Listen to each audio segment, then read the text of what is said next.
Subcommittee shall come to order.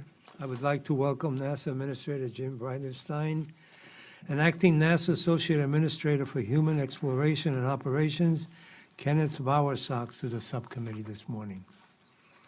Earlier this year, NASA commemorated the 50th anniversary of the landing on the moon, which remains the single most successful and famous mission in NASA's history. Just a week before our CJS bill was marked up in subcommittee, NASA submitted a $1.6 billion budget amendment that intended to start the effort to advance the return of humans to the moon by 4 years. Such little time prevented us from adequately considering the proposal. This hearing will give us an opportunity to obtain more information from NASA regarding its revised plans for returning to the moon. While all of us on this subcommittee would like to send the first woman astronaut into deep space, including to the surface of the moon, we want to do it in a responsible way, from the perspectives of safety, cost, and likelihood of mission success. As most of you know, I have been a strong supporter of NASA during my 29 years in Congress, and we provide NASA more than $22.3 billion for FY 2020 in our House bill. However, I remain extremely concerned about the additional costs to accelerate the mission to the moon by 4 years. Some experts have said that additional financial resources needed to meet the administration-imposed 2020 deadline could exceed $25 billion over the next 5 years, compared to the original 2028 schedule. To date, NASA has not provided the committee with a full cost estimate despite repeated requests. At a time of huge financial needs across numerous government programs, all competing for funding within the budget caps, an additional $25 billion cost would severely impact vital programs not only under this subcommittee, but across all non-defense subcommittees. Another concern that I have is the lack of a serious justification for such a cost. Since NASA has already programmed the lunar landing mission for 2028, why does it suddenly need to speed up the clock by 4 years, time that is needed to carry out a successful program from a science and safety perspective? To a lot of members, the motivation appears to be just a political one, giving President Trump a moon landing and a possible second term should he be reelected. Not even NASA's own leadership has enough confidence in the success and safety of advancing this timeline.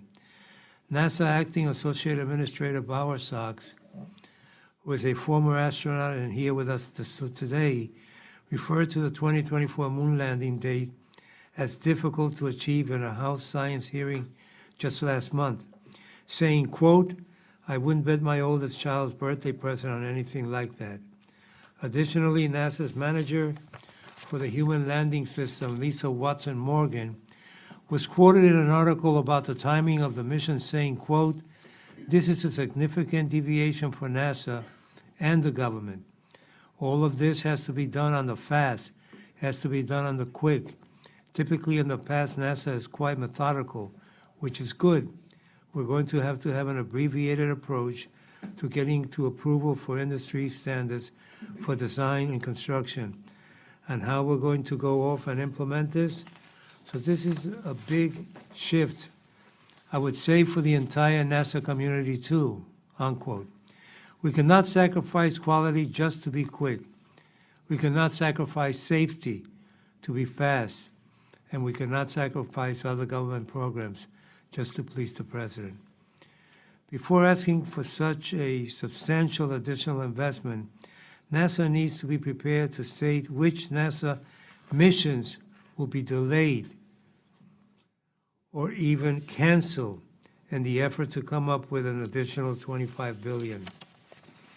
Overall, I remain extremely concerned by the proposed advancement by 4 years of this mission. The eyes of the world are upon us. We cannot afford to fail. Therefore, I believe that it is better to use the original NASA schedule of 2028 in order to have a successful, safe, and cost-effective mission for the benefit of the American people and the world. Thank you once again, Administrator and Acting Associate Administrator, for being with us today. I look forward to hearing your testimony. And now I'd like to recognize at this time my good friend, the Ranking Member, Mr. Adderholt, for his opening comments. Thank you for yielding, Mr. Chairman. And first of all, I want to thank you for your leadership on this subcommittee, your willingness to have hearings throughout the year, but in particular for this hearing. Regardless of party labels, the House Representatives will miss your leadership, your professionalism, and your kindness. And we look forward to working with you, of course, through the rest of this Congress, and we have a long way to go. So we know you're not leaving yet, but I would be remiss if I didn't mention that this morning. I also appreciate the ranking member, Kay Granger, being here today and for her engagement with these issues. She's put a lot of hard work and expertise in the defense issues and on the space issues over the years for her district and her state and for the country. And also, I'd like to express my gratitude to the President and to the Vice President for taking a real active interest in NASA. And compared to other agencies, it represents a very small part of the national budget, but which continues to stir the dreams, it stirs the ambitions of the entire nation, especially young people. And that is evident when I go into schools and have a chance to talk about things related to space, and everyone is still very interested in it as ever. Mr. Administrator, Mr. Bowersox, thank you both for being here today, and I strongly support the President's goal to land the first woman and the next man on the moon in 2024. In support of that goal, I believe we owe it to the taxpayer and to the mission to make sure the program remains focused. However, to make it to the moon by 2024, NASA will need sustained congressional investment and taxpayer support. The Artemis program cannot afford to suffer the kinds of delays, the setbacks, and the cost overturns which have sometimes become what is known as business as usual in our space program. On the contrary, the Artemis era is supposed to be characterized by unparalleled accountability and agility. Today, I'll have questions regarding whether NASA is still committed to getting to the moon by any means necessary. As an ardent supporter of deep space exploration and also as physical conservative, I'm concerned that NASA could undercut its flexibility and incur unnecessary costs by foregoing opportunities to leverage existing assets in an attempt to simultaneously foster a commercial space economy. Director Bridenstine, this past March, Vice President Pence declared in his comments, if NASA is not currently capable of landing American astronauts on the moon in 5 years, we need to change the organization, not the mission. And I couldn't agree more. The administration's ambitious but critically important 2024 moon plan will be the ultimate test of NASA's judgment and its accountability. Finally, the rockets and the capsules and the transfer vehicles and the descent and ascent landing systems must, above all, be systems which will keep our astronauts alive during the mission and bring them back to Earth safely. As our nation embarks on complex new deep space endeavors with unprecedented private sector involvement, safety must be our #1 priority. Hence, NASA's ability to ensure safety in the Commercial Crew Program will be a bellwether.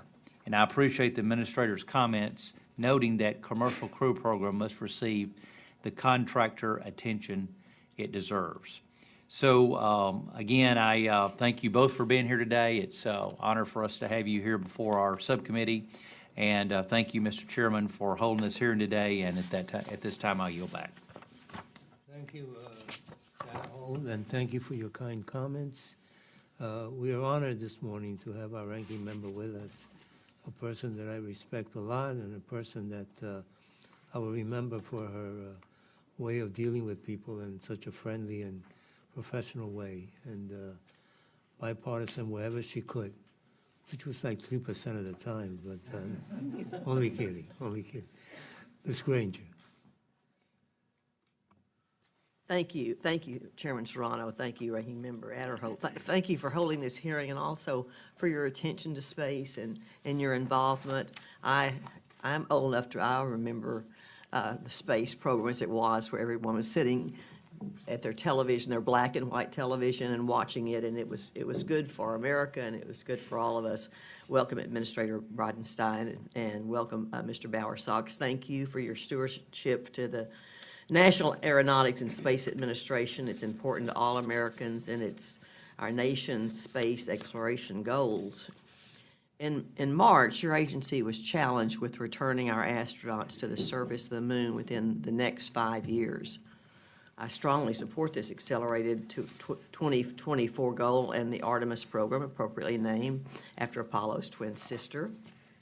Sending American astronauts, including the first woman, to the south pole of the moon will showcase the global leadership and technological advances of the United States.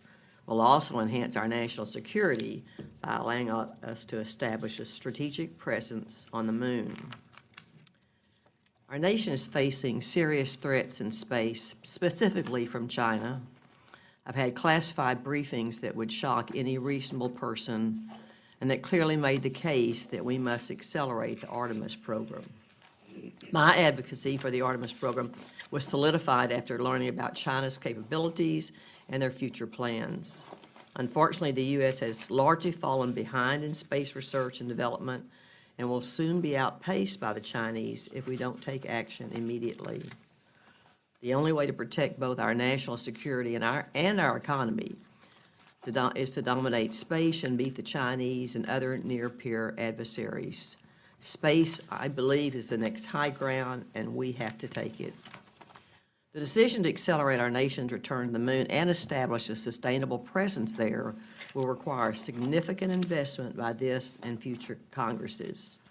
As a result, support for this ambitious but important 2024 timeline will be accompanied by great expectations, both in terms of schedule, cost, and safety. Administrator Bridenstine and Mr. Bowersox, we recognize that you have a tough job ahead of you. I am committed to working with you to ensure that NASA can advance our nation's exploration priorities as effectively and as efficiently as possible, and I look forward to working with Chairwoman Lowy, Chairman Serrano, and Ranking Member Adderholt in funding for NASA's programs as the appropriate process moves forward, and I yield back. Thank you. Before I ask the administrator for his comments, people who know me would wonder what's wrong with me if I don't do a shout out here. We spend a lot of time in the city of Washington. It's like a second home to all of us. So shout out to the Nationals for pulling the upset of the century. And people thought they couldn't do it. It should be a lesson to all of us. Just keep trying, and you can pull it off. And now I can only get the Yankees to turn it around against Houston. But anyway, that's another issue. Mr. Administrator, 5 minutes. We will include your full statement in the record, so please go ahead. Yes, sir. Thank you, Mr. Chairman. Before I became the NASA administrator, the President had issued Space Policy Directive 1, and that direction was to go to the moon, to go sustainably, to go with commercial partners and international partners, to utilize the resources of the moon that we discovered back in 2009, the hundreds of millions of tons of water ice on the South Pole. The water ice represents life support. It's air to breathe. It's water to drink. It's, in fact, rocket propellant. Hydrogen is the same rocket fuel that will power the Space Launch System. It's the same rocket fuel that powered the space shuttles. So we're going to use the resources of the moon, and then ultimately we're going to take all of this knowledge that we learn in this architecture at the moon, and we're going to go to Mars. That was all in the President's first Space Policy Directive. When I became the NASA administrator, we put together a plan. Given our current budgets, what will it take to achieve this? And we came up with a plan, as you identified, that put us on the moon in 2028 if budgets remain fairly constant. The challenge that we have as a nation is that the longer programs go, the more political risk that we have. And when we look back in history, we look back to the 1990s, the Space Exploration Initiative. It took, decades in time, and it eventually got canceled. We look at the vision for space exploration in the early 2000s. Again, it took many, many years, and it eventually got canceled. And so The question is, how do we reduce risk? There's two types of risk. There's technical risk, and then there's political risk. And the political risk, it's not partisan. It's just when programs go too long, people start losing confidence, and then money gets redirected to other places. So one of the reasons to go fast, and I heard, Mr. Chairman, I heard you very clearly say slow and methodical. Methodical, yes. NASA is all about doing things step by step by step and building on one lesson after another. What we're trying to change as a culture is that word slow. We don't want to be slow. And I think going fast makes sure that we will have successes. I also think that by going fast, we put ourselves to the ranking member's position. We put ourselves in a position to lead the world. Right now we have international partners. 15 of them are with us on the International Space Station. We've had astronauts from 19 different countries on the International Space Station. We've had experiments from 103 different countries on the International Space Station. But China is moving fast, and they are going to the moon. And the last time they landed on the moon, they landed on the far side of the moon. That was in the beginning of this year. They landed with a small probe. And it was the first time in human history anyone had landed on the far side of the moon. They took out a 2-page ad in The Economist magazine and made very clear that they are the world's leader in space exploration and that everybody in the world should partner with them. Well, I think that's the wrong position. So we have political risk that we need to deal with. It's political risk from programs taking too long. It's political risk from a geopolitical standpoint, making sure that our partners are with us and not with them. I think those are important reasons to move faster. But we do not want to take any undue risk. We do not want to put any lives at stake. But I can tell you the history of NASA might be a little more slow than what is necessary. And we are changing the organization. As Representative Adderholt said, if we can't land on the moon within 5 years, we need to change the organization. And I believe that with all my heart. And I'll tell you why.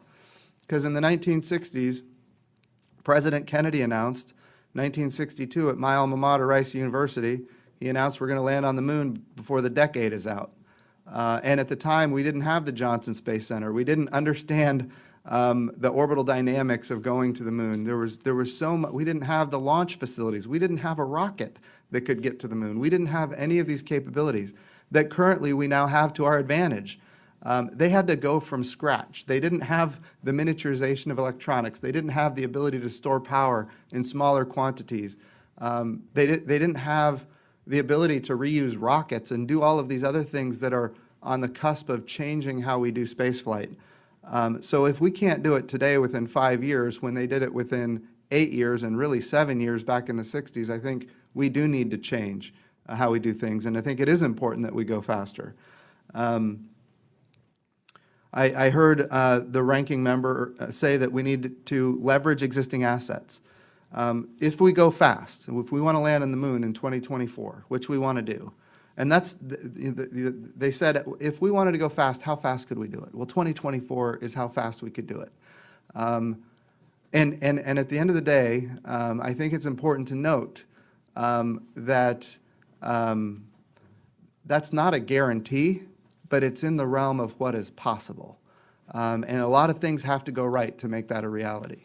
And what we're asking for in the budget request is to give us an option to make going fast a possibility. So I think these are all important things that we need to talk about today. And Chairman, I appreciate you having this hearing. Ranking Member, I appreciate your comments as well. And I look forward to answering any questions. Thank you. We'll now begin the first round of questions, with each member will receive 5 minutes. The Appropriations Committee has repeatedly asked for information regarding the additional costs of moving the moon mission up by 4 years. Today, we have received no response. It is hard to justify any extra spending on this effort in the current fiscal year when we don't know the cost down the road. What is the additional cost associated with moving up the schedule for the next moon landing by 4 years from 28 to 24?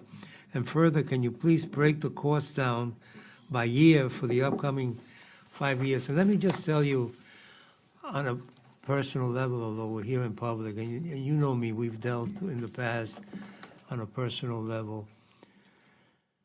This is not just about finding the money. It's about where this president is known to go find monies when he needs them. Now, if he came to us and said no wall in return for 24, you might get a few Democrats to agree with that, right? Maybe more than that.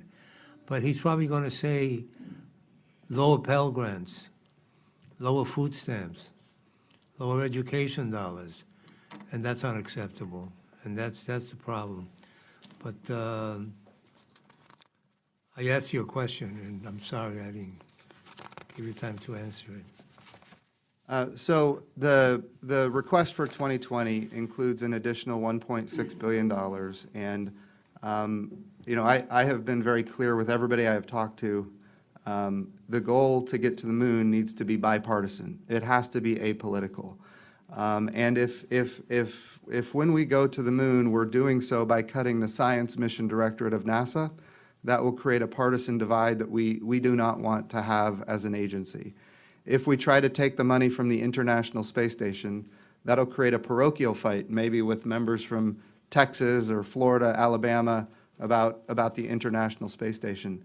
Now, those are the two big areas where NASA has money. But I don't think that the right approach is to cannibalize those programs to achieve the moon landing. And so I've been very clear with everybody I've talked to on both sides of the aisle. The goal should be additional resources, not cannibalizing one part of NASA to feed another part of NASA.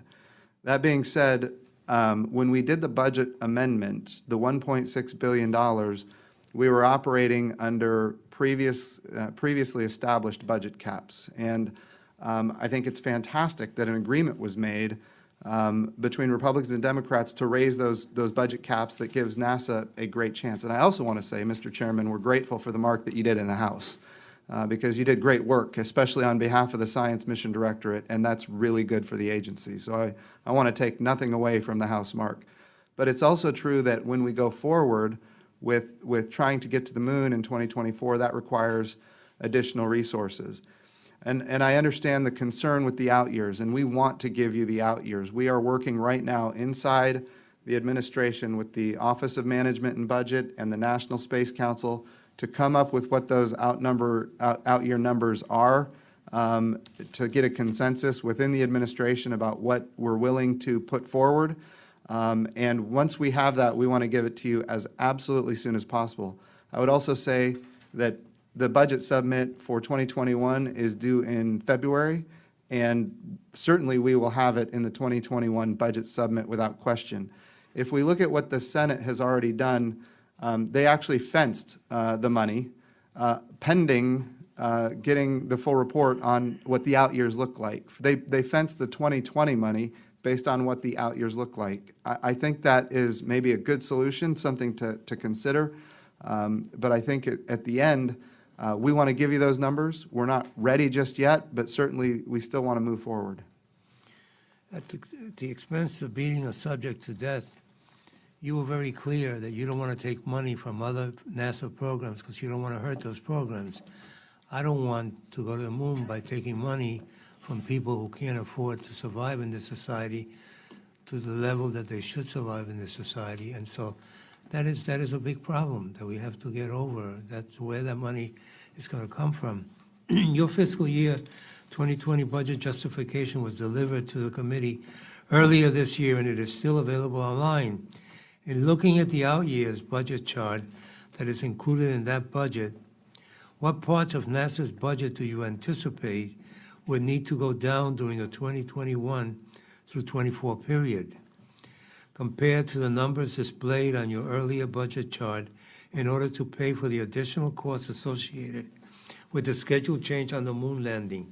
What is the cost to other priorities to achieve this effort? So my objective is to let everybody know that cannibalizing certain parts of NASA to fund another part of NASA that's not my goal. Certainly, we're going to need additional resources, and I've been clear that you know, whether you take it from station, whether you take it from the Science Mission Directorate, those are the two areas where there's money. When we do that, it creates either parochial fights or partisan fights, and I am trying to maintain NASA's apolitical bipartisan approach. So I would say that my goal is to not cut any of NASA's budget in order to finance the moon agenda. The budget submit for 2021 will be delivered in February of next year. I'm having a little trouble getting my message through, so I'll try one more time and then I'll drop it, okay? You don't want to hurt NASA.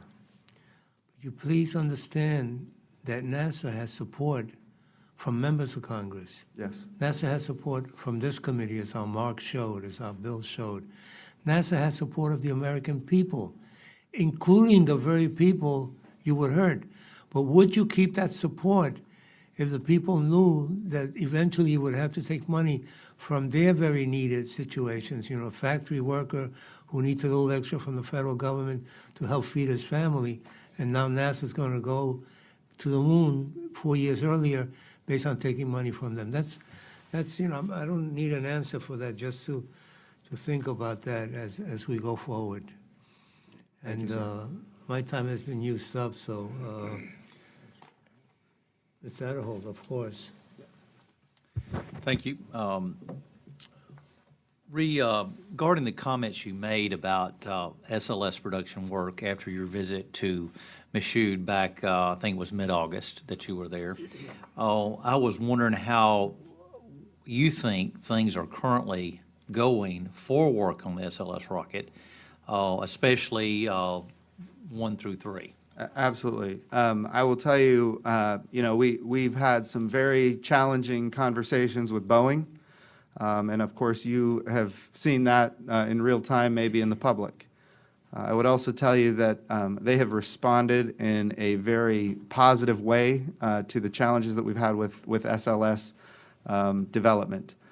Number one, we have now started, or in fact, we have completed the integration of the engine section. So the engine section, which was the holdup, kind of got delayed, and so we started integrating the rest of the rocket in the horizontal, which enabled us to integrate the SLS rocket while the engine section was still under development. Previously, if you do the vertical stack, everything has to wait on the engine section. Well, we changed that. We started integrating in the horizontal, and Boeing did great things in order to make that happen. The engine section is now complete. The engine section is now integrated into the rocket itself. And by the way, we are very satisfied with how fast things are moving now. And at this point, the engines themselves are being integrated into the engine section. And as soon as that is complete, there will be probably a month or two, maybe a little bit longer, of testing at Michoud. But I think by the end of this year, we will be moving the SLS rocket out of the Michoud assembly facility, moving it to the Stennis Space Center for testing for what we call a green run test. So Boeing has, in fact, responded very, very well, and we're very pleased with where the SLS is right now. So you're confident that will be delivered on time? Well, the new time, yes, sir. Yeah. Oh, and of course, as you mentioned, I've heard work that is progressing more quickly. Yes. On the second core, maybe 40% faster. A lot more, yes. So what we learned on the first SLS is paying dividends on the second SLS. So things are moving a lot faster. And I don't know, Ken, do you want to address that? I just say that that's true. I mean, we are moving faster on the second core, but we're still finding new challenges, right? I mean, there's still new rockets, and even on the second core, I think we might find a new challenge or two. But overall, the trend is positive. Does it seem to you that the work is indeed faster than core number 1? Absolutely. Yeah, no question about that. Without question. All right. I understand there is a growing confidence among the prime contractors for SLS to be able to produce 2 rockets a year starting in 2024. And they believe they could deliver a Block 1B in 2024. What do you think?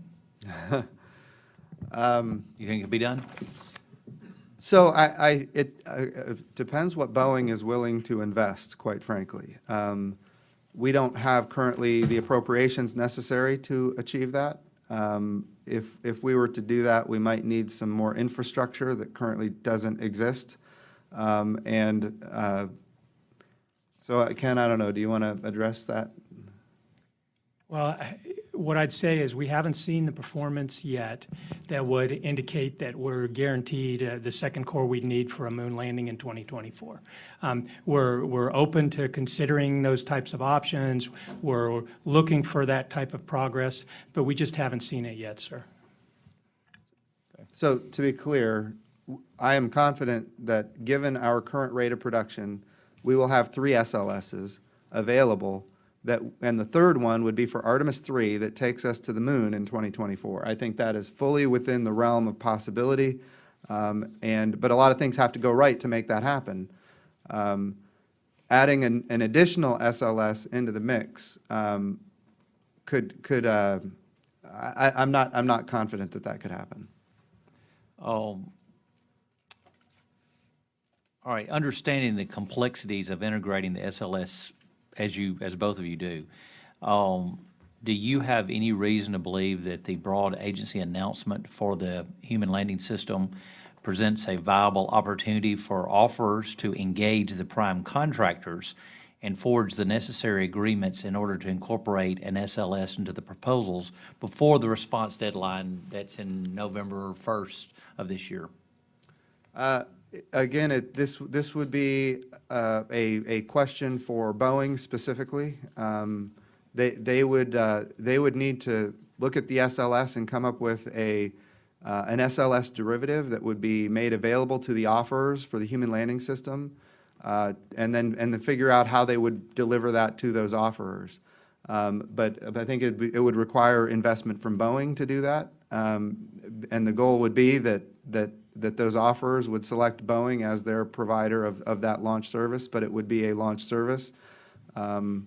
So I think it's in the realm of what is possible if Boeing wanted to make those investments. You want to comment on that? I just concur with the administrator. Okay. All right. Thank you, Mr. Chairman. Thank you. Let me recognize now our ranking member, Ms. Granger.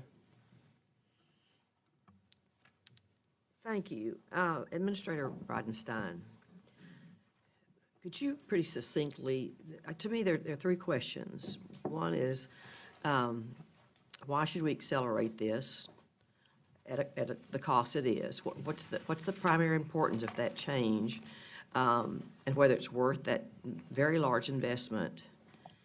And then focus on the sensitivity of the national security and say, what does it mean to taxpayers? Because we're talking about how you pay and what it costs. Let's say, talk to us about that and say, then how does that benefit our taxpayers?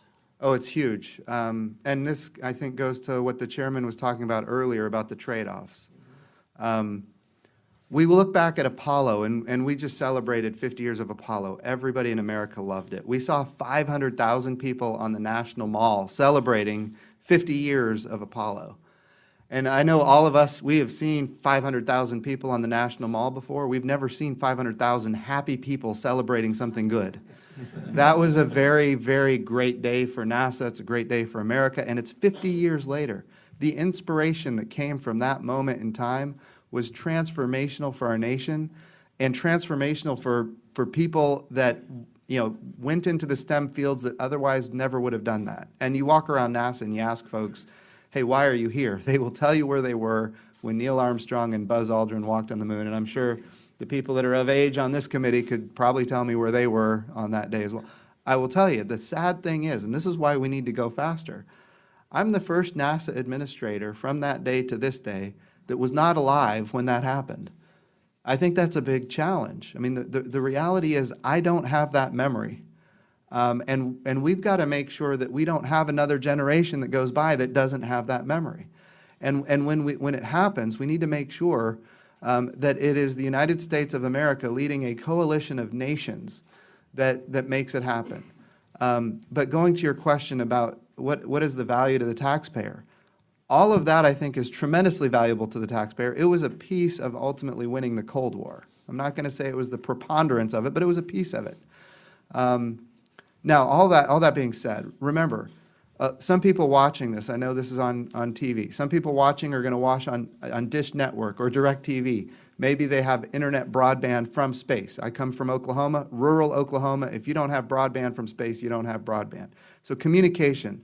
navigation, GPS technology, born from this little agency called NASA, the way we do disaster relief, national security and defense, all of these capabilities, I should say, a lot of these capabilities born from a little agency called NASA. The way we predict weather satellites are purchased by NASA. And of course, the program management of those weather satellites is NASA. How we understand climate and how it's changing is done by NASA.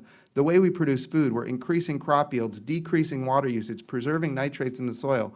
All of these technologies come from NASA. The way we produce energy and do it cleanly without greenhouse gas emissions, methane leaks, those kind of things. We can detect it from space instantaneously, help the oil companies prevent getting fined from the EPA. These are things that are transforming how the world moves forward, and these technologies and capabilities have elevated the human condition for all of humanity in ways that if you ask Neil Armstrong and Buzz Aldrin, why are you going to the moon? They wouldn't have said any of that because they wouldn't have known. But now we know. The return on investment for these little, we're less than 0.5% of the federal budget. And you look at what we've been able to deliver by creating technologies and capabilities that get commercialized, that elevate the human condition. I think the return on investment is just outstanding. Thank you. Thank you. Thank you. Thank you. You're not scoring any points by reminding people that you're younger than some of us. Mr. Cartwright. Thank you, Mr. Chairman. And thank you, Messrs. Bridenstine and Bowersox, for being here. I don't think it's any secret that as a member of the NASA and planetary caucuses, I share your enthusiasm for NASA, and I believe in your mission, and I support your people, and I'm willing to bet that everybody on this subcommittee feels the same way. Thank you, sir. But we are appropriators, and we have to deal with the dollars and cents. Yes. And we have to evaluate budget requests, and I appreciate your comments about not cannibalizing one part of NASA for another. But the fiscal year 2020 NASA budget requested an overall reduction of $480 million, including a reduction in the science budget of $600 million and the complete zeroing out of the Office of STEM Engagement. You submitted that, didn't you, Administrator? So yes, that was in the budget submit. So we have to drill down on this stuff. This subcommittee rejected those cuts for fiscal year 2020, just as we did in FY 2018 and 2019. We increased NASA's funding by $815 million, which fully funded the lunar landing program and robustly funded scientific discovery and STEM education. If you're detecting a pattern there, you're right. Look, the 2020 NASA budget request evidently did not adequately fund Artemis, because a mere 2 months later, you submitted this $1.6 billion supplemental request for increased Artemis funding. What I'm trying to do is I'm grappling with the true cost of the program and whether NASA has a firm grasp on it, how much money you need for Artemis, and when you're going to need it. So the first question is, at what point did you realize that the fiscal year 2020 budget request was insufficient to fund the Artemis program? Well, I would say for that budget request, we didn't. There wasn't an Artemis program at the time. We put together a budget to land on the moon at the earliest possible date without any changes to the budget, or with changes to the budget based on inflation. And at the end, we were able to say, and it was a stretch, but we could say we could land on the moon in 2028. I don't mean to interrupt Yeah. you, but the question is asking, when did you realize that the 2020 budget was going to be insufficient for the Artemis program? So after the 2028 date came out, there were a lot of people that said that's too long. The challenge is when these programs last a decade, there's risk from a budgetary perspective. Okay, I think I'm with you. So it was after the acceleration of the program that That's you right. realized you didn't have enough money. That makes sense. And so you didn't know, before submitting the fiscal 2020 budget request, you didn't know about that acceleration. Fair? We had not planned to accelerate at that point. All right.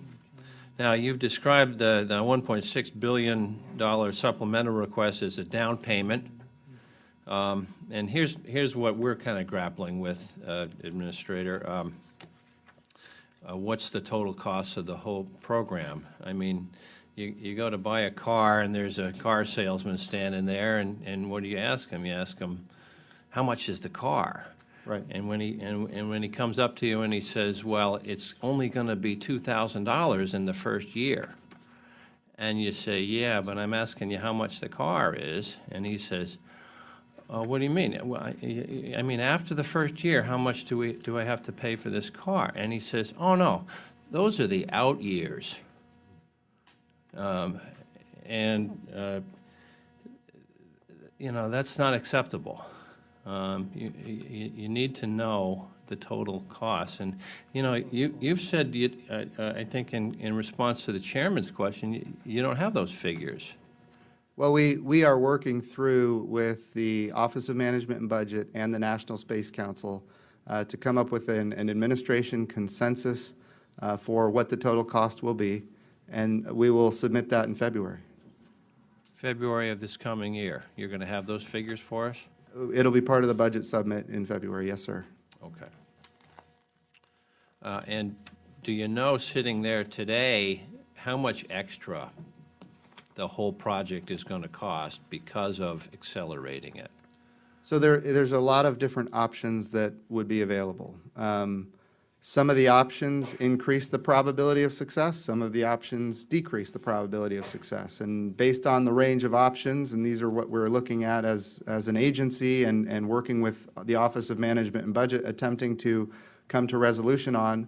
For example, I really believe it would be in the interest of success to start off with at least 3 different human landing systems that we could then down select to 2 human landing systems. So we have dissimilar redundancy, and that gives us a higher probability of success. If the budget constraints put us in a position where we can only have 1 human landing system, we put ourselves in a position where a contractor could have pricing power that could get us in a position where we have cost overruns and schedule delays. So I don't know that that's in the best interest of the agency. It's not in the best interest of success. But here's what we know. We know that more money early reduces cost, but if we go inexpensive early, then the likelihood is that cost goes up over time.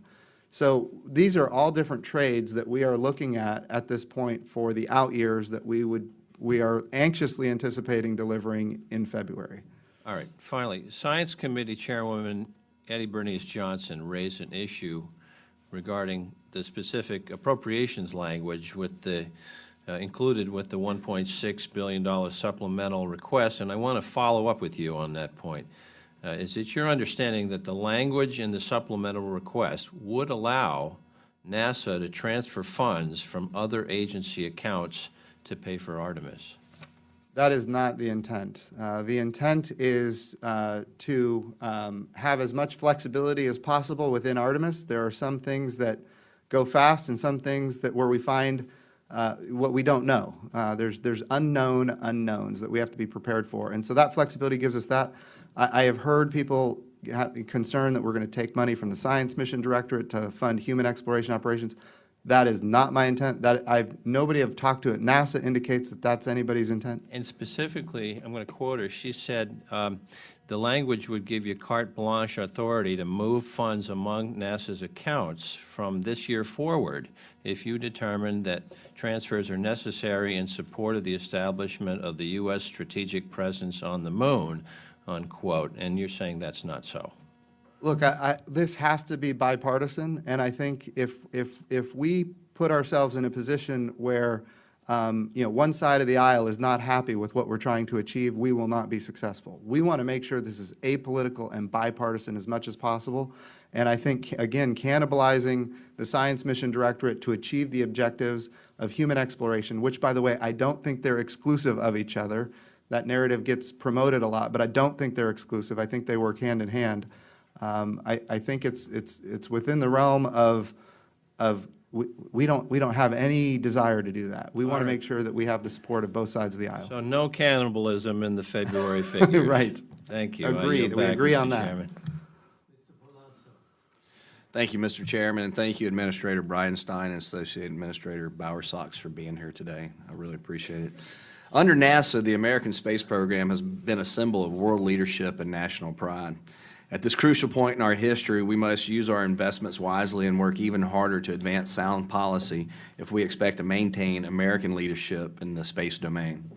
To help NASA centers across the country engage with commercial industry and become better stewards of their underutilized infrastructure, we have introduced H.R. 4304, the NASA Enhanced Use Lease Authorization Act of 2019. This bill will reauthorize NASA's EUL agreement authority for 10 years and is supported by representatives from both sides of both parties and across the country, from Virginia to California and everywhere in between. Administrator, can you elaborate on the ways NASA centers across the country have successfully used EUL agreements to reduce operating costs and improve NASA facility conditions? Absolutely. So, I think there's some really good examples of infrastructure that would include buildings, for example, where a private company wants to use a building that NASA is not using currently, and part of the way they have access to that building is to make it usable and improve it. And then, after a period of time, NASA has the rights to that building again in the future, or they could continue their lease. So these are all good things where NASA can partner with the private sector. We have similar kind of agreements for launch facilities, and of course, as you're familiar with at Stennis, test facilities. So I think there's lots of opportunity to improve NASA's facilities by partnering with the private sector. And Ken, do you have anything to add to that? Well, I think you've hit a couple of them. You've hit a couple of those, the launch pads at the Cape. There's lots of the production facilities and operations facilities at the Cape where we're using those type of agreements. At just about every center where we've got spare capacity, we're trying to find users from outside NASA who can come in and take advantage of those facilities. So it's been really helpful to us. Not reauthorize an EUL, what would happen? It'd be really bad for NASA. It'd be really bad for our private sector partners. Please reauthorize it. Well, great, and that please also to my colleagues on this committee, if you haven't signed on to H.R. 4304, I know Ms. Capter and I would appreciate it if you would take a hard look at it, and we'll get it to you. So another question is, I'm proud to represent Stennis Space Center, where NASA has tested every rocket since the Apollo program. And as I'm sure you know, the SLS core stage is scheduled to ship from Michoud to Stennis this December for the Green Run engine test. We are encouraged by the progress on SLS this year as we near the completion of the first flight rocket for Artemis 1 and continue to see the rocket for Artemis 2 being built. Given your rationale for SLS undergoing the Green Run test and the plan to conduct a similar Green Run test on the exploration upper stage at Stennis, do you believe the lunar lander provider should also conduct a similar Green Run engine test as part of the development program? And if not, what is the rationale for not putting the landers through the same thorough and rigorous testing as the SLS core stage in EUS at Stennis? So I'll start, and then I'm sure Ken will have some thoughts on this as well, because he's an astronaut that has had the experience of riding on these kind of vehicles. I think it's important that we recognize that what the commercial providers ultimately provide, a lot of it could have already been tested. We're not saying how to land on the moon. We're asking them to propose to us how they would do it. And if to go from the gateway, which is that space station in orbit around the moon, to get to the surface of the moon and back to the gateway, if to do that, we're using hardware that has been tested significantly, a transfer vehicle, a descent module, an ascent module, When you talk about propulsion, there could be solutions that have a lot of history that we wouldn't necessarily need to green run test. However, there could be brand-new designs with brand-new capabilities that it might be necessary. I don't want to prejudge what NASA is going to require, but certainly, depending on the solutions that we get presented, we will have, of course, thoughts on it. Ken?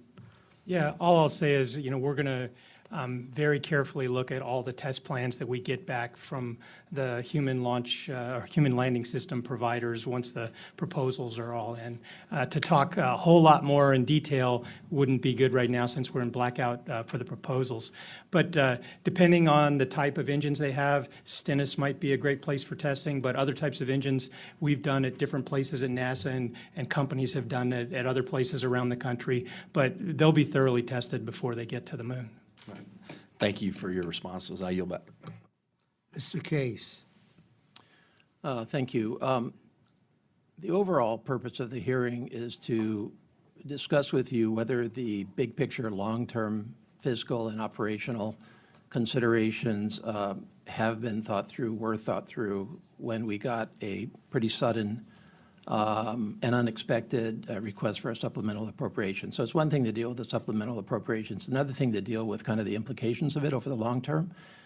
And you have commented in response to the chair's question that you would be submitting with the FY21 budget a long-term out-year projection for this particular proposal, correct? Yes, sir. Yes, sir.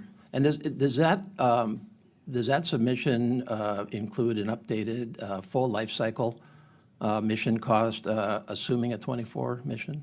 Yes. Okay. Does it include, you're proposing to outsource essentially a lot of this work, right? So you're going to have a whole bunch of development partners out in the private sector on fixed contract situations. That's your intent, right? Yes. Okay. Yeah. That's going to take a lot of internal supervision because that's a lot of money running wild out there. And if not adequately overseen, it could easily get away from you budgetary-wise as well as I would suspect quality-wise. So do you anticipate that in your recalculation of an accelerated mission, you would beef up your oversight capabilities inside NASA? Well, I think we have pretty good oversight capabilities already. What we're doing is we're applying the lessons of the past. If you look at how we resupply the International Space Station right now, we do it with what we call commercial resupply. What that means is NASA doesn't purchase, own, and operate the hardware. We buy a service from a robust commercial marketplace. That robust commercial marketplace was, in fact, developed by NASA with our investments, where we invest our money, our commercial providers invest their money. We started off with 3 different providers. We down-selected to 2, but now they're competing against each other on cost and innovation, which does drive down costs. It makes sure that we're continuing to innovate to drive down costs, and the goal is to create a competitive environment. And because we did commercial resupply that way, the cost savings have been significant. And we're on the cusp of having success with commercial crew as well. The interesting thing is when we do programs in this fashion, the contractors don't come back to NASA and ask for more money all the time. In fact, they both want to be first. And so we do absolutely provide, our engineers are embedded with their engineers. Our finance folks are working with their finance folks. Our development and the fixed price that you mentioned before, that fixed price has milestone payments associated with it, so we are controlling the process all along the way.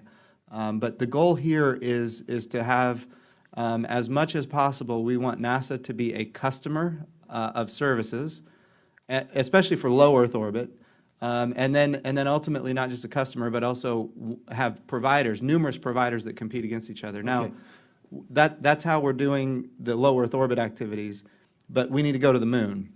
To get to the moon on schedule, we're gonna need to use the SLS rocket, and that's gonna be a great program going forward for long periods of time. Okay, So different. It's a mix. I got it. So I would just suggest to you that's a concern of mine at least, Yes, sir. that you be able to watch big accelerated contracts. And then number 2, do you anticipate that a corollary of your proposal to accelerate would also be an acceleration of a Mars mission? Is that sequential? In other words, is that a big picture, long-term consideration that this committee should know about? Because if it may not only be about the moon that you're asking an accelerated program for, and I don't think we would want to be surprised on that one. We'd want to know what the big picture, long-term plan is for the overall deep space exploration. Yes, sir. Congressman Case, you are hitting the nail on the head, which is the sooner we get to the moon with an architecture that is sustainable. We need to learn how to live and work on another world. That's what enables us to go to Mars. When we go to Mars, we have to be there for a long period of time. So we have to use the moon as the proving ground so we can get to Mars. If we delay the moon program, by definition, we're delaying the Mars program. If we accelerate the moon program, we are by definition accelerating the Mars program. That's a great question and a good point. Thank you. I hope we get that information in the context of FY21 as well. Yeah, yes, sir. We'll make sure, we will have strong Mars content in the budget request. Thank you. Sving? Thank you, Administrator Bridenstine and Associate Administrator Bowersox for being here today. Administrator Bridenstine, earlier this year when you were here, you testified about what NASA is doing to increase opportunities for women in STEM careers at the agency. I wanted to circle back to something specific you said in your comments about spacesuits and the then-canceled all-female spacewalk. You said, quote, "It should be noted that the spacesuits are in essence little spaceships. Each one of them is designed specifically not just for the astronaut, but also for the mission. The challenge is we only have a certain number of spacesuits," quote, end quote. You also stated publicly at a Senate Commerce hearing that NASA is looking at a spacesuit architecture that is flexible to allow astronauts to conduct missions in low Earth orbit and the moon. With yesterday's announcement of NASA's 2 new spacesuit designs for Artemis, I wanted to ask a few questions. One, do we know how many years did NASA need to research and develop spacesuits that Neil Armstrong and Buzz Aldrin used? Oh, that's a good question. I honestly don't know, but I'll be happy to make sure I get that back to you. So the question is, how long did it take to develop the original moonwalking spacesuits? We'll look that up. Thank you. What lessons did NASA learn from the canceled all-female spacewalk at the International Space Station that might help with the research and development of the next generation spacesuit? I think we had already learned the lessons. I think that was kind of made it very transparent that spacesuits are very difficult because they're so large. We need spacesuits. So the history of NASA is to build a spacesuit that works and then try to downscale it. And when we do that, it's a lot harder than starting small and then upscaling it for larger people. So we need a spacesuit that can go from the 1% to the 99% in size. And I think we have already been investing, as you saw yesterday with the announcement, in making that possible, not just for space flight, but also for walking on the surface of the moon. We're very committed to it. We have been committed to it for a long time. The spacewalk that you referenced obviously highlighted why we have been committed to it. I know Ken probably has some to say on the spacesuits. Well, I was just going to say that on the way here this morning, I got to check the TVs in our ops center there at NASA headquarters, and I saw the 2 women on orbit right now preparing their spacesuits to go outside. And that was really exciting for me to see, and we hope to see that EVA really soon. Part of the problem we had last time was, we're resizing the suits for the spacewalkers who are going to go out on this EVA, but the suits at that time needed even more work than what we're doing for this particular EVA. So that was part of our issue. So we are doing the all-woman spacewalk here in a matter of days. We're very excited about it. What challenges and maybe key milestones must be met with a 2024 timeline to bring astronauts to the moon? Research, testing, deployment. Right. So the SLS rocket the biggest, most powerful rocket ever built that will take our astronauts to the moon, is at Michoud. It's going to come out of the facility here by the end of the year and go to Stennis to get green run tested. The Orion crew capsule and the European service module are complete. They will be testing soon up at the Glenn Research Center in Ohio. So all of that's positive. The challenges that we have right now, we have to start with a human landing system that we don't have. You can't land on the moon if you don't have a landing system. So that's one of the reasons that we did the amended budget request. And then we are underway with the development of Gateway, which is a small space station that will be in orbit around the moon for 15 years. Think of it as a reusable command module, just like Apollo, except it doesn't get thrown away at the end of the mission. It's going to be used over and over again by multiple missions over the course of 15 years and probably longer. The spacesuits, of course, are a big piece of the architecture as well. So the SLS rocket, the Orion crew capsule, the European service module, the Gateway, and the human landing system, and the spacesuits. Now, at the same time, we're doing commercial crew, which will be launching in the first part of next year to low Earth orbit. So just know this, Congresswoman, we have, as an agency, we have more under development now than at any point in NASA's history, and these are big programs. So we are working really hard right now to make all this a reality, and we're confident with where we are, especially when it comes to commercial crew. We're confident. SLS and Orion, we're confident. Gateway and the human landing system have some outstanding issues just because they're so early in the development process. Ken, did you want to add to that? The only thing I would just emphasize is that our biggest technical challenge is getting the landers ready for 2024. That's the most challenging part of what we've got to develop, and we're excited to take on that challenge. Thank you. I yield back. Thank you. Ms. Kaptur. Thank you, Mr. Chairman, and welcome. Thank you. Administrator, really glad to have you here this morning, and I know how hard you work at your job. Thank you. And also, Mr. Bowersox, thank you so very much for your service to our country. I wondered if we could just step back a second from the budget request directly, and I wanted to ask you about the timetable, the change in timetable, and how the date, the accelerated date of 2024 was chosen. And then if you could provide for the record, if you haven't already done it, the original timeline, the budget proposal for that, and then the accelerated timeline and the budget proposal for that. I think it would be very helpful to us. It's quite it's a significant change. And one of my questions for the American people is, though we support you in your efforts to land on the moon and Mars, I go back to a report that Norm Augustine did many, many years ago, where he said unmanned flight could provide us with a great deal of research data and space results, whether it's commodities or whatever, than human space flight. When you add humans into the mix, it becomes much more expensive. I'm wondering whether you have read that report and whether you believe that to be outdated. And my primary question is, how was the date of 2024 chosen as a starter here? Great question. So there's two things with the 2024 date. A number of things changed. Number one, when we came out with the date of 2028, that was based on budgets not changing significantly within inflation. There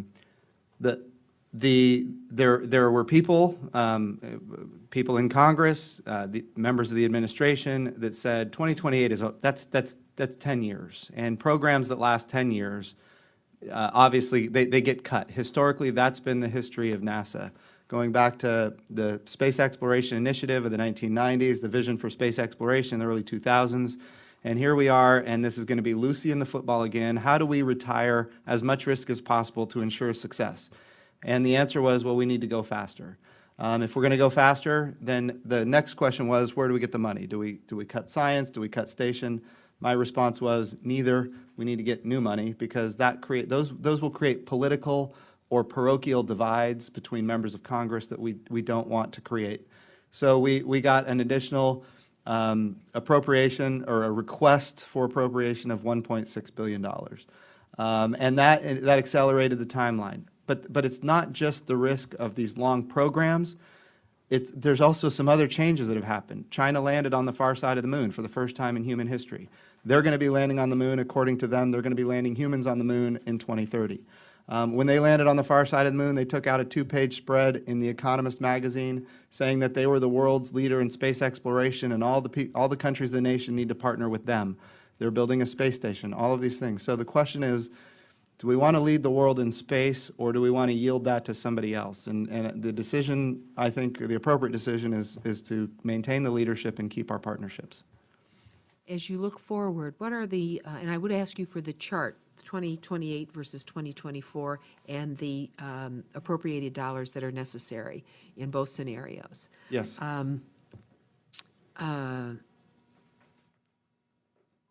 Could you pinpoint a few of the most difficult technologies or systems that require concerted effort to achieve the objective? And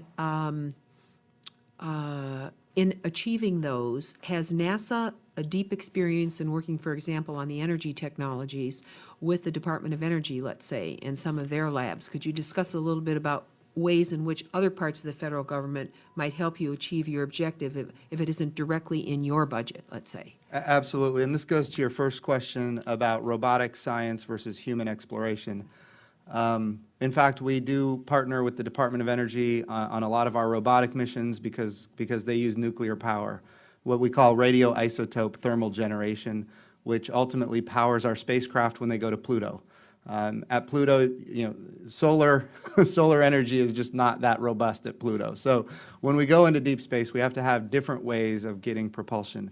Radioisotope thermal generation is a form of nuclear, and it's the only way we can do deep space exploration. So we work with the Department of Energy on those types of activities.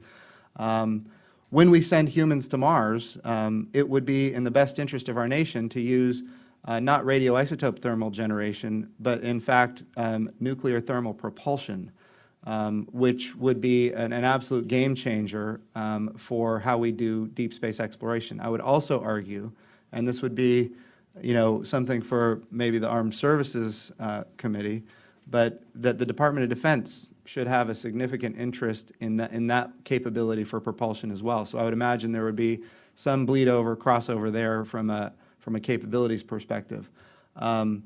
So I think when it comes to communications technology, I think there's a lot of opportunity there. When we talked about super heavy lift and the SLS rocket, I think that could have a lot of applications for national security capability as well. So I think there's a lot of crossover. These are things that we think about. It's one of the reasons the National Space Council was established, so we can think cross-agency about how we do these kind of programs. Ken, did you want to add anything? Just about everything we do in human spaceflight crosses over to what's being done in, say, in the DoD. That's, I was assigned to NASA as a military astronaut, and that's part of the reason that we do that is there's a lot of crossover. But the intent at NASA is peaceful use of outer space, right? And to be able to use these technologies to build relationships with partners around the world. But if you look at future exploration activities, the areas where we could probably cooperate the most are in the areas of nuclear propulsion and nuclear power for the surface. Those would be game changers for exploration. Would you classify those as, for the record then, Mr. Chairman, could I just ask a listing of the most difficult technologies and systems that you face in achieving success in this project? Sure. Thank you. Thank you, Mr. Chairman, and thank you, Administrator Bridenstine and Mr. Bowersox for being here today. We appreciate your presence and your service to our country. As a Floridian, space exploration both interests and excites me. It's part of our state's culture and our economy. I have companies and constituents in my district who who are working diligently to develop and build SLS, Orion, EGS. But perhaps most importantly, human spaceflight can inspire our nation, as we all know, and you talked about it earlier, Administrator, and help motivate future scientists and explorers. As you both, I know, are aware, supporting the goal of sending the first woman and next man to the surface of the moon is a priority for all of us, as long as it's done safely and efficiently. Failure is not an option when pursuing an endeavor of this magnitude, because if we do fail, it could threaten our ability to ever return to the moon again. So we have to get it right. I'm sure we all agree. I want to help NASA meet its goal of 2024, but I need to see a schedule and cost estimate to understand how best for us to do that. So, Mr. Administrator, with that, you've previously indicated that a full schedule for Artemis is being deferred until a new Associate Administrator for Human Exploration is in place. But it seems to me that NASA should be starting to put that schedule together now so it can be provided to new leadership as soon as they take over in order to hit the ground running. So can you discuss what work, if any, NASA has been doing thus far to put together a schedule with analysis with respect to Artemis, particularly Artemis 3? Yes, sir. I think regarding having a new associate administrator for human exploration and operations, what I wanted to make sure we didn't do is set a schedule for launching the SLS rocket specifically and set a schedule for launching commercial crew specifically until a new associate administrator for human exploration and operations has had an opportunity to assess, because again, accountability matters. And if I set the schedule and then they come in later, it might not be a good dynamic for accountability. That being said, this morning we announced that we will have a new associate administrator for human exploration operations, Doug Lavero, who I have known for many years. He testified before the committees when I was in the House of Representatives that I served on. I was on the Armed Services Committee, Strategic Forces Subcommittee, Science Committee, Subcommittee on Space. He's somebody who's worked in the space environment for a very long time, very successfully with program management. That being said, our goal is to get you all of those things that you need in February. In February, we're going to do the budget submit for 2021, and we will have a run out for all of the out years in that 2021 budget submit. It is also true that if you look at what the Senate has already passed in their committee, they actually fenced the 2020 numbers pending that submission in February of 2021. So, I mean, I think that could be a solution for how to go about making sure that we are all in agreement on how to move forward, and at the same time not moving forward without being in agreement on how to move forward. Yes, sir. So you think that would be available by February of next year? Yes, February, this coming February. This coming, yes. And that would include the cost estimate for Artemis 3? Yes. Okay. In addition to the schedule and budget, what other decisions or actions related to Artemis are on hold or otherwise may be impacted by the leadership uncertainty until it was announced this morning? Oh, good. I think the big thing is, we have great program managers for every element of what is required to go to the moon and eventually onto Mars. And of course, Ken Bowersox has been the acting associate administrator, and he's done just an amazing job. Of course, having an astronaut that's an engineer who's worked in the private sector. By the way, a Navy astronaut for a Navy guy, we like that. So he's been doing. I see Palazzo laughing at me. We had this conversation when I was in the House. But Ken has done a wonderful job. I'm looking forward to getting Doug Lavero on board and having him and Ken work together to achieve all of the great things we have established. Great. Thank you, Administrator. Thank you, Mr. Chairman.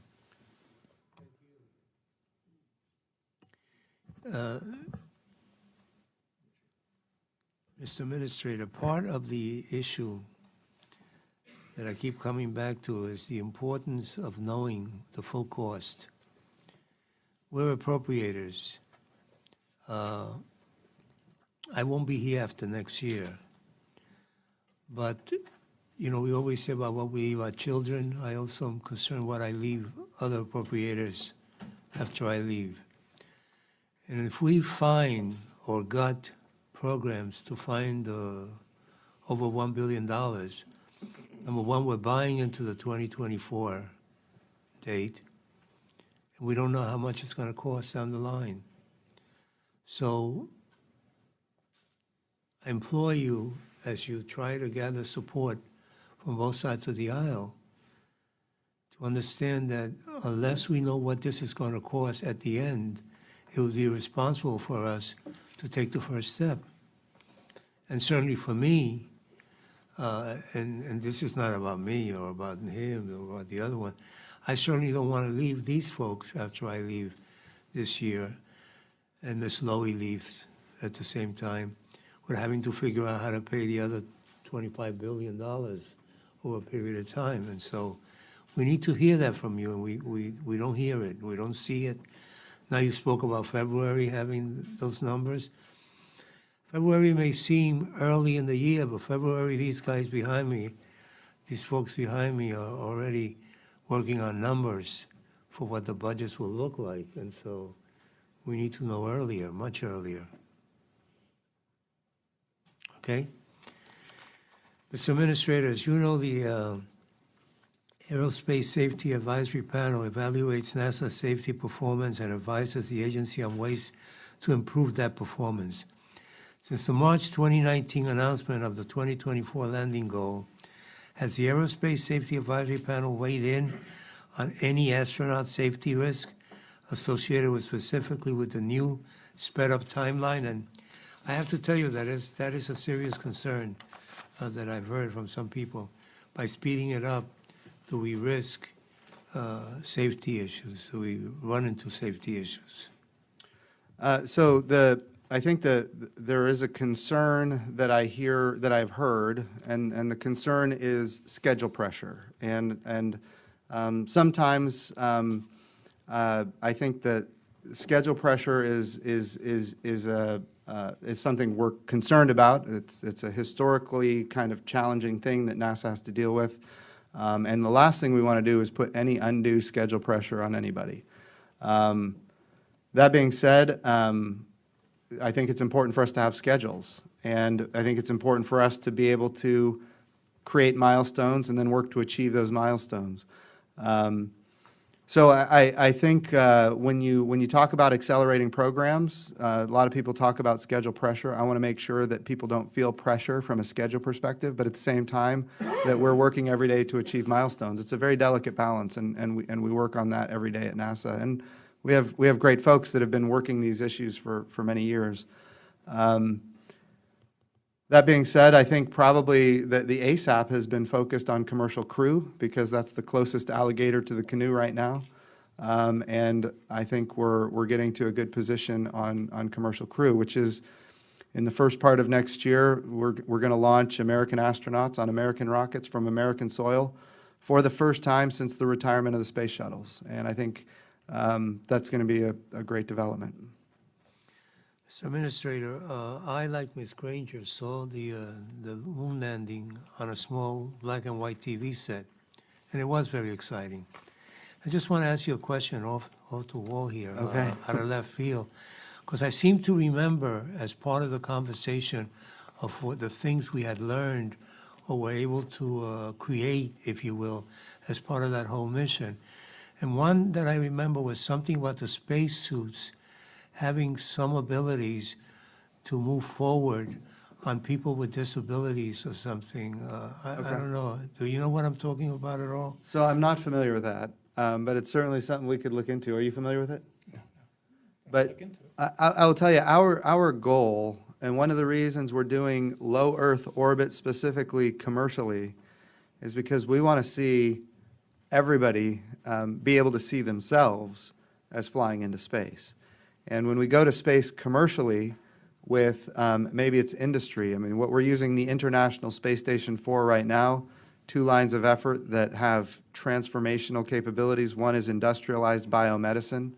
The ability to compound pharmaceuticals in space in a microgravity environment is unlike what you can do on Earth. So there's treatments that we can create in space. Right now, we're proving on the International Space Station that we can create human tissue using adult stem cells. What that means is we could get to a day where we can print human organs in 3D in a way you can't do it in the gravity well of Earth because it just goes flat. These are transformational, industrialized biomedicine kind of things that I think will result in a day where we have massive amounts of capital. I think we're 3 to 7 years away from massive amounts of capital flowing into commercial space industry for human habitation in low Earth orbit.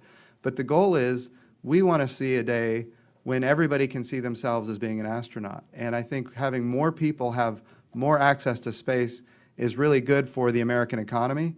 It helps our balance of payments. It becomes an export for the United States of America, reduces the trade deficit. But it's not just industrialized biomedicine, it's also advanced materials, it's fiber optics, technology we call Z-band, which will improve basically the way we do communications terrestrially, and other material sciences that can only be done in a microgravity environment of space. So I really think the goal is to have everybody know that space, we want space to be for everybody. And we're making those investments to make that a reality. Thank you. Mr. Idaho. Thank you, Mr. Chairman. I want to ask a little bit about commercial space launch vehicles. What commercial launch vehicles exist today or that are in development that can or will be able to launch the HLS and get to the moon to accomplish the goal of U.S. boots on the moon by 2024? Okay, so if we're taking humans, the only rocket that is going to be available to take humans by 2024 is the SLS rocket with the Orion crew capsule. There's no other way to accelerate that program other than SLS and Orion. That's to carry humans to the vicinity of the moon, namely the gateway. When we talk about what we need at the gateway, we need a landing system, and that landing system could be carried to the gateway. The only rocket that I can think of right now that exists would be the Falcon 9 Heavy, but there's a lot of other rockets under development. You mentioned development. It would be the Vulcan, which is a ULA product. One would be the Starship, which is a SpaceX product. One would be the New Glenn, which is a Blue Origin product. I can't think of any others offhand. There's a chance that the Northrop Grumman Omega might be able to help as well, but I'm sure there are rockets we haven't even heard about yet. How many of those are currently flying? The Falcon 9 Heavy is the only one. Now, remember, and I think this goes to your question earlier, there could be, as you mentioned, there could be an SLS-derived commercial solution. We're not shutting the door on that opportunity. Of course, that would require some investment from Boeing to achieve, but certainly in the BAA, that's open. It's an option. How many of these rockets are going to have a full engine test equivalent to the Green Run test of SLS by 2020? I would say SLS and the Falcon 9 Heavy. Yeah, I mean, it's probably something that any responsible provider would do, but that's going to be up to them since they're commercial activities. But it's a typical type of test that you do preparing a rocket to go into space. But if we're putting American astronauts on those vehicles, without question, it's not just up to them, it's up to us as well. And what is the contingency plan if for some reason the commercial rockets are not available by 2024? Well, I think right now that we have, there's a Falcon 9 Heavy that's currently available, and I think there's a number of others that are getting close. But if the commercial's not available, then what's the contingency plan? Go ahead. Well, I mean, we've got the potential for multiple commercial options, so we think that we would have all those options. If we didn't have any of those 4 vehicles flying, then we'd look at what was available.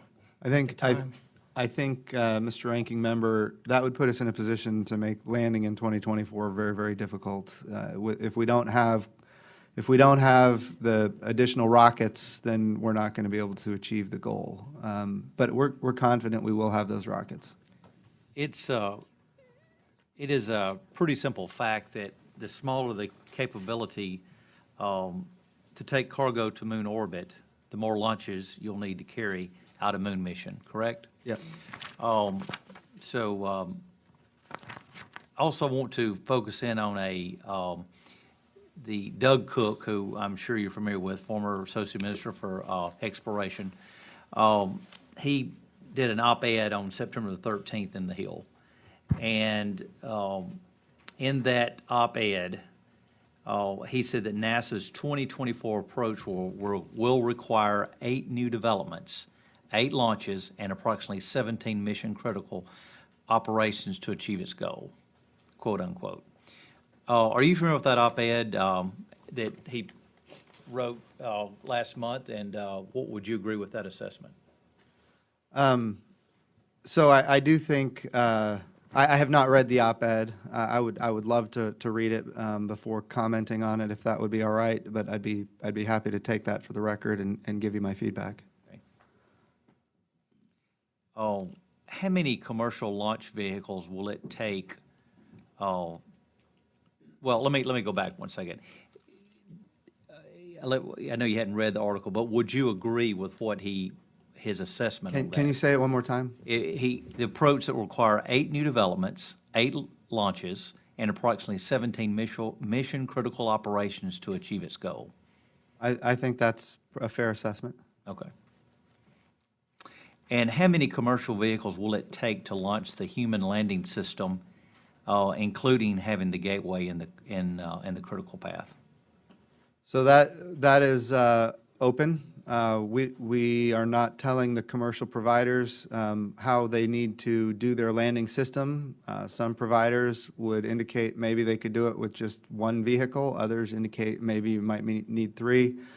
The BAA, the broad agency announcement for the landing system is out. And because of that, I don't know how much we can comment on those activities because of the blackout. Oh, so you said basically that's open right now. We're not specifying how any of the commercial providers for the human landing system ought to how their systems ought to be developed. We're waiting to have them tell us what their approach is, and then we'll assess their approaches. Okay. NASA's 2004 Exploration System Architect Study notes that after a launch plan requires more than 6 to 8 launch vehicles, the likelihood of mission loss goes up dramatically. Does that concern you? Yeah, I think, yeah, I guess the point is the more launches, the more one of them could have a problem. Sure. And so that certainly is an issue. I would also say we would need to look at the overall architecture and see what creates more risk and less risk, how we're building the architecture and for what reasons. Having a gateway in orbit around the moon is important for a lot of reasons. It's open architecture, so our international partners can have their own landing systems, developed to be worked with the gateway. But again, so the way we're building the architecture is strategic in nature. It enables us to get to the moon. It enables our commercial partners to have opportunities to get to the moon themselves, our international partners to have opportunities to get to the moon. And so I think in general, we have to look at what we're trying to achieve and then the cost and risk associated with that. And I think we have the right architecture at this point. But I would also say when we use different types of rockets, we have dissimilar redundancy, so that actually reduces risk because if one fails, another can continue to move forward. The challenge we had in the 1980s after the Challenger accident is DOD and NASA, everybody was entirely reliant on shuttle. And when it went away, we were done. The DOD had no access to space. Not a good position to be in the 1980s. We don't want to repeat that.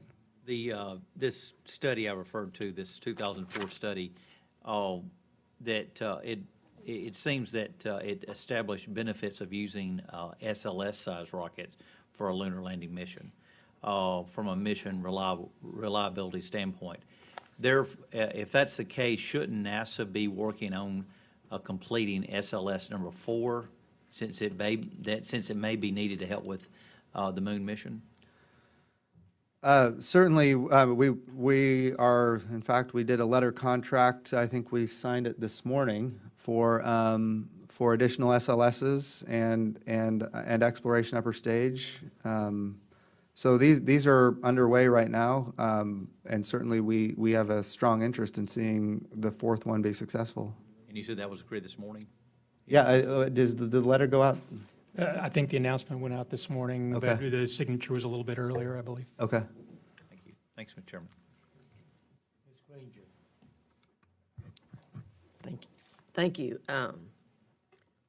China's ahead of us in space, and I think we know this. People that are supportive of this request have said to me, if we don't move now, China will own space. And who owns space owns the Earth and our technology in it. Knowing that situation, how would the 2024 timeline to return to the moon be affected if the funding isn't provided in the 2020? So I think of it as a range of probabilities. There's no definitive, can we get there early if we don't have the money, or if we do have the money, so it's a range of probabilities. I think if we look at what the Senate mark was, it wasn't the entire budget request for the Artemis program, but and because of that, it reduces the probability of success to land within 5 years. I think, but it can't be ruled out either, that it's achievable, it's just the level of risk goes up. And I'm not talking about risk to life, I'm talking about risk to schedule. So I think when we move forward, we need to think about what puts us in the best probability of success. I think we put together a budget request that puts us in the best probability of success, and I think that's what we're asking for. Thank you. Yeah. Thank you, Mr. Chairman. Mr. Bridenstine, we've been talking a lot about the importance of commercial partners, which obviously will play a key role in getting NASA back to the moon and beyond, right? That's right. And I was reading the 2020 budget request from NASA and also the $1.6 billion supplemental request, and they both speak a lot about how NASA plans to leverage innovative commercial partnerships with launch vehicle providers and lander developers and companies like that. I want you to go into some more detail on that. Would you please describe how these fixed-price partnerships are helping NASA to reduce costs and accelerate development in the Artemis program? So NASA is doing a lot of things, I think, rightly, that are accelerating processes. The tradition is, and you're aware of this, that if we have a program we want to develop, we spend 6 months maybe a year developing a request for information.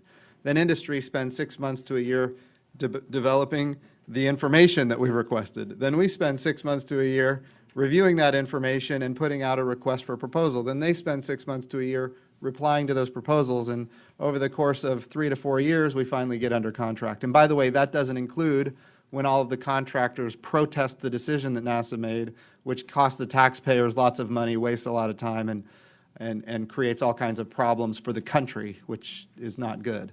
All that being said, what we're trying to do is we're trying to move faster, and the way to do that is where possible, where it makes sense, do, as you mentioned, partnerships with industry, where we put forth American taxpayer dollars, they put forth their own private investment, and collaboratively we figure out what the solution is. Now, we're willing to do that because we expect that they will one day go get customers that are not NASA.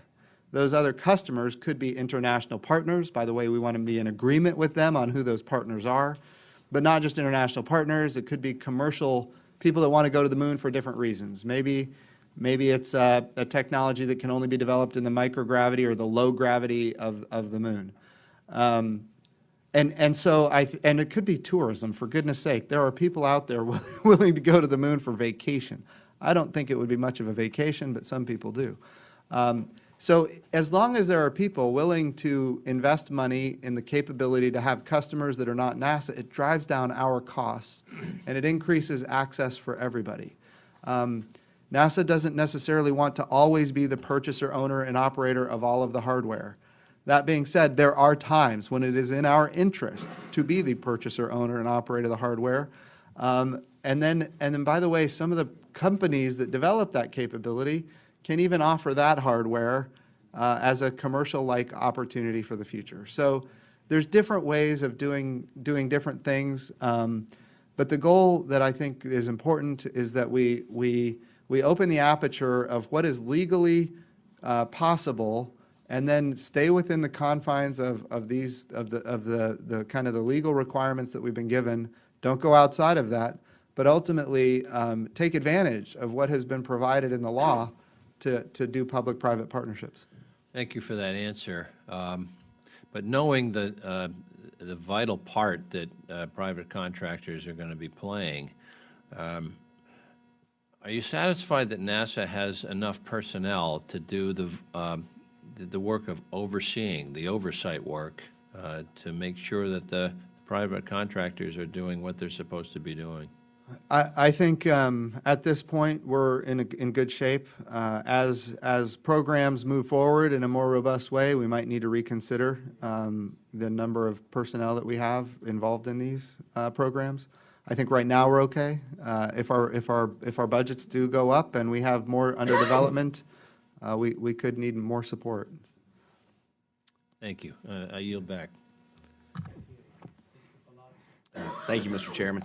NASA has a solicitation underway for industry to provide a human lander system that will be used to land astronauts on the moon in 2024. It is my understanding that the SLS, with its exploration upper stage, could launch the entire lander system on a single mission.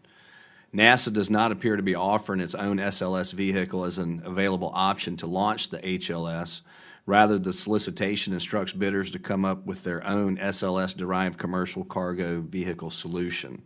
So my question is, has there been any discussion with NASA to offer the SLS as a government-furnished equipment to launch the lander system? So I haven't had any discussions regarding that with industry or folks that might have an interest in that. But I do think this goes back to Representative Cartwright's question regarding kind of new approaches. Certainly, we thought it would be appropriate for SLS, if there is a commercially viable option for an SLS, that's an opportunity that any human landing system provider or offerer could tap into, but that would be an agreement between them and the Boeing for that activity, or I don't know, whoever. There's a lot of prime contractors involved in that program, but I got to be really careful because we do have that BAA on the street.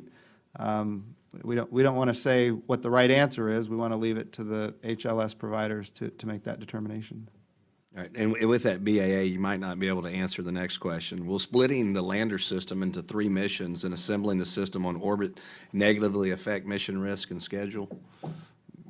Again, we're going to have to look at what the commercial providers, demonstrate they're capable of doing. We will look at all of that and make determinations in the source selection process. Ken, do you again, we are in a blackout, so. Yeah, I don't want to talk about details, but, the idea of doing everything with one big rocket versus doing it with smaller rockets, each approach has its advantages and disadvantages.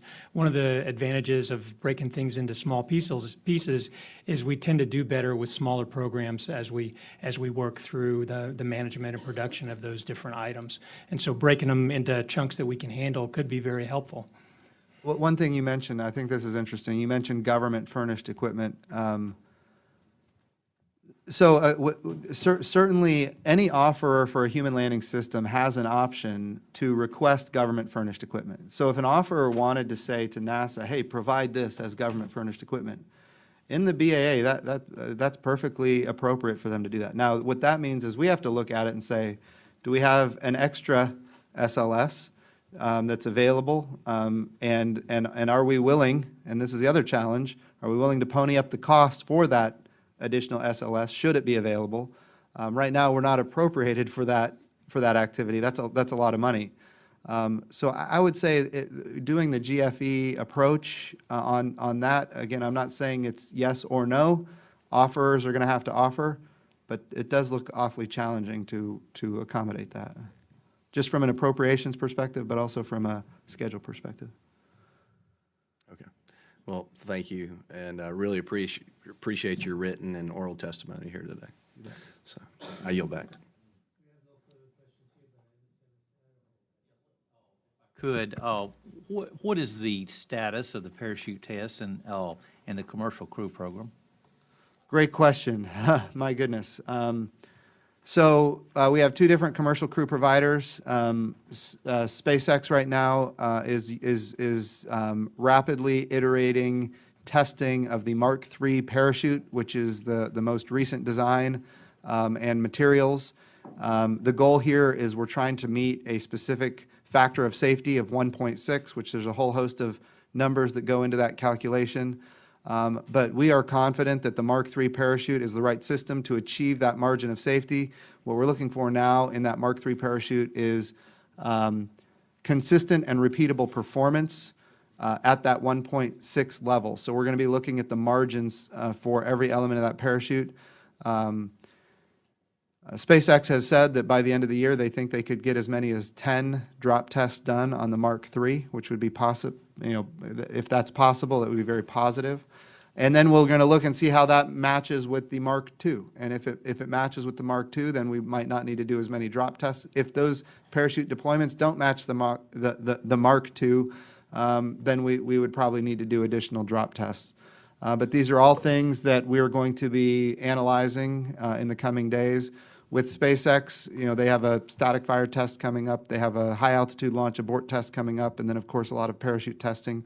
Remember, this is a development program. That means we're going to learn things that we might learn things that we weren't anticipating, and when that happens, we need to be prepared for it.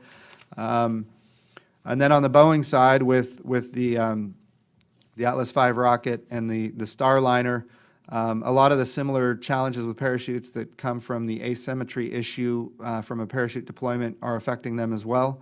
But again, NASA is making sure that what we learn in each of these programs gets widely shared because we're putting humans on these rockets. And we cannot afford to have proprietary information put some of our astronauts in jeopardy. And lastly, of course, NASA unfortunately has a reputation for overseeing projects that are sometimes over budget and behind schedule. My question to you, what has changed and how are you hoping to overcome the difficulties of that that you've seen in the past? Yeah, so the big thing is, I think the number one thing that we have to do as an agency is go forward with realism.